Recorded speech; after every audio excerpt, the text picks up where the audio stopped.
విశ్లేషకులు అందరూ అసలు ఈ విషయానికే వెళ్ళడం లేదు. ఎందుకంటే చాలా సంక్లిష్టమైన మ్యాటర్. అదేంటంటే మోడీకి జమిలీ ఎలక్షన్స్ పెట్టడం తరమా అనేది ఇక్కడ ఇంపార్టెంట్. ఇక్కడ ఏంటంటే ఇప్పుడు ప్రస్తుతం ఇండియాలో జమిలీ ఎలక్షన్స్ పెట్టడం అనేది అసాధ్యం, కుండ బద్దలు కొట్టినట్టు చెప్పొచ్చు. ఎందుకు? జమిలీ ఎలక్షన్స్ పెట్టాలంటే భారత రాజ్యాంగంలో 18 సవరణలు చేయాలి.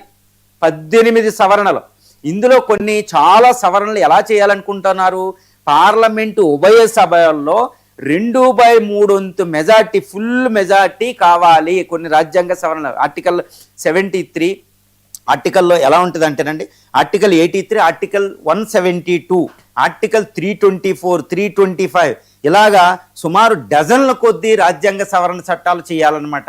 ఈ చట్టం చేయాలంటే 2/3 వంతు ఉభయ సభల్లో, బోత్ హౌసెస్ ఆఫ్ ద పార్లమెంట్లో 2/3 మెజార్టీ కావాలి.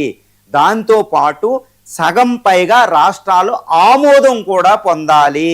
గుర్తుపెట్టుకోవాలి, సగం రాష్ట్రాల్లో బీజేపీ ఉంది కదా, ఆమోదం పొందిద్దంటే మరి పార్లమెంట్లో ఉభయ సభల్లో 2/3 వంతు మెజార్టీ బీజేపీకి లేదు కదా, అది గమనించాలి. అంటే అసాధ్యం, ఇది అసాధ్యం. అంటే జమిలీ ఎలక్షన్స్ అనేది అసాధ్యం అని తెలుస్తుంది. జమిలీ ఎలక్షన్ సాధ్యం అవ్వాలి అంటే కాంగ్రెస్ యాక్సెప్ట్ చేయాలి. దాంతోపాటు చాలా అపోజిషన్ పార్టీస్ అన్ని ఏకాభిప్రాయ సాధన వస్తేనే జమిలీ ఎలక్షన్స్ పెట్టాలి.